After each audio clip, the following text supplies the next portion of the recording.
Chair, and thank you all in attendance by way of this important WASAD annual gathering of many who would, I hope, acknowledge that they're still youthful in their endeavors to try and make a difference in the world.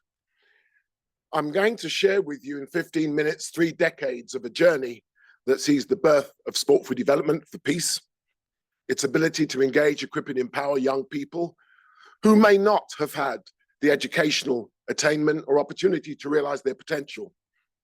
I qualify that in that I believe that sport and the arts are a cultural bridge. They bring diverse communities, identities, beliefs, and cultures into one common place. That diversity ensures that we're able to make a difference. For those who may doubt me, in the next 48 hours in Paris, the world's eyes will be where the world gathers to represent the Olympiads and Paralympiads. But what does that mean for the young people who may not have the opportunity of hope? My story and my journey is very much reflective of the School of Hard Knocks, the University of Life, the degree in common sense, and my growing PhD in wisdom. Because ultimately, whatever conceptualization or theoretical thoughts, ultimately, it is the common purpose, and I will continually advocate that a degree in common sense is something we can all realize in our ability to have some relative ability to engage with a youth culture that in one post of their interactive thumbs can change the world. Can I firstly pay tribute to the women who developed the individual you see before you here today. My late dear mother, Violet Adriana Douglas Thompson, was a warrior. She led by example as a young widow and brought me up with 3 basic tenets: serve God, work hard, and treat people as you wish to be treated.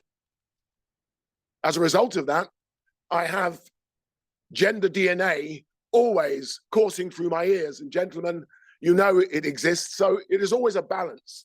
And I always get very nervous of inclusion as opposed to integration, socially, culturally, economically, and with all the political influences that it provides and presents in challenge and opportunity. But my karate background only came because of disaffection and disadvantage. And then from the streets to the stadiums, occasionally to the rostrum, I've spent the last 30 years using my medals as a currency of hope and opportunity. Every story starts predominantly with a challenge. A 14-year-old schoolboy lost his life on the streets of Moss Side, Manchester in 1993. It became an opportunity to act.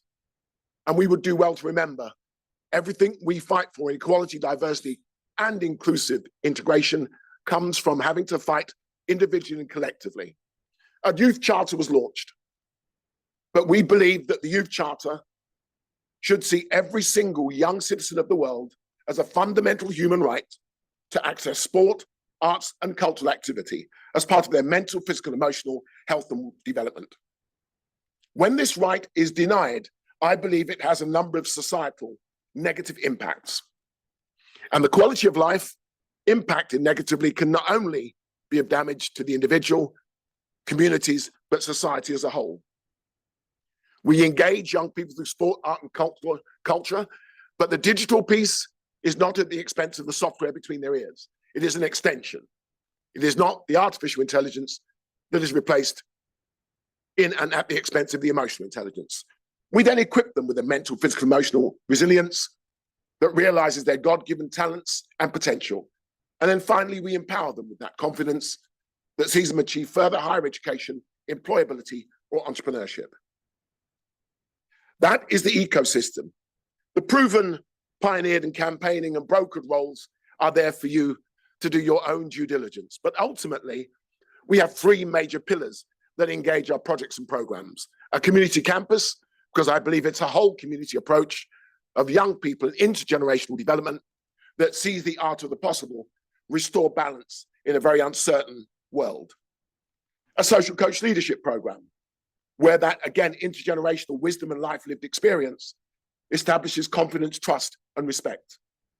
That in itself provides the all-important hours of what is considered mentoring or volunteering as an absolutely priceless and critical value in the development of heritage, ancestry, and how it plays its part in the modern day world.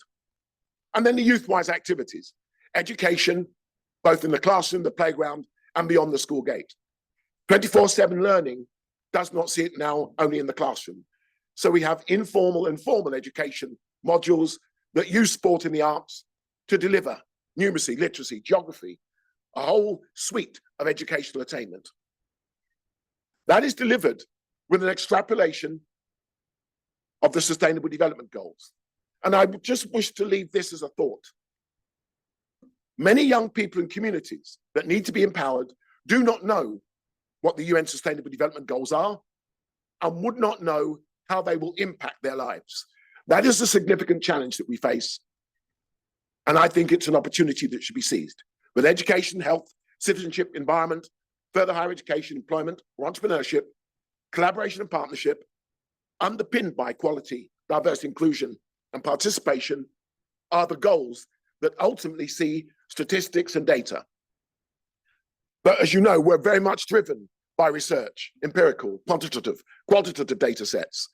But ultimately, if one life, one priceless life, is informed and empowered, there's a shift of this data, the challenges and the opportunities are there.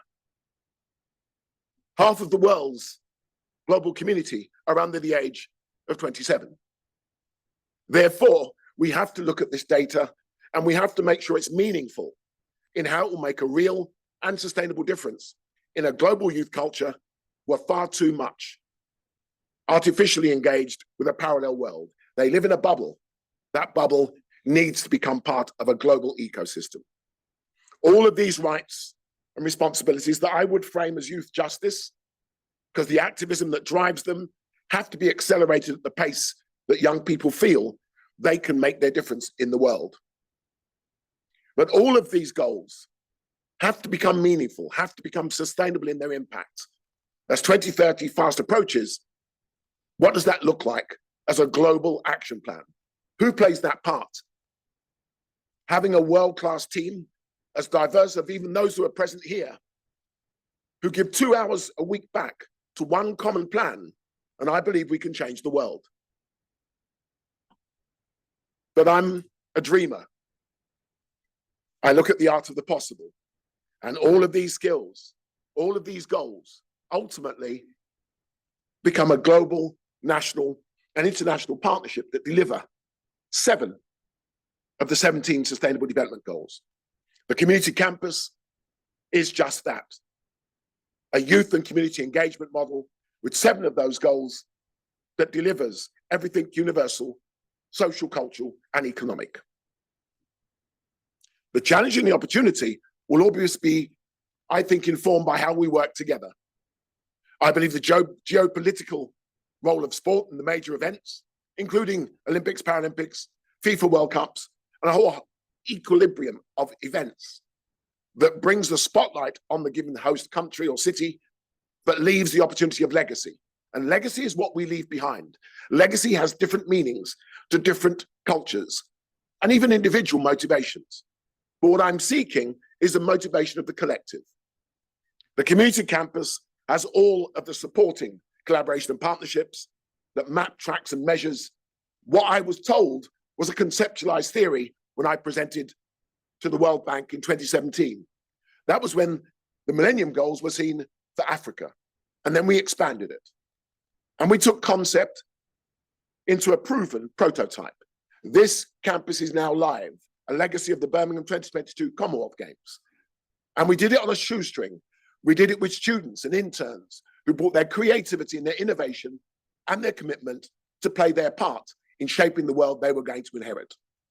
This allows facility and stakeholder partners, the social coaches who contribute their time of trust, confidence, and respect, build relationships, intergenerational, and create the type of communities that we would want to see the values and the ethics see real and sustainable mutual coexistence.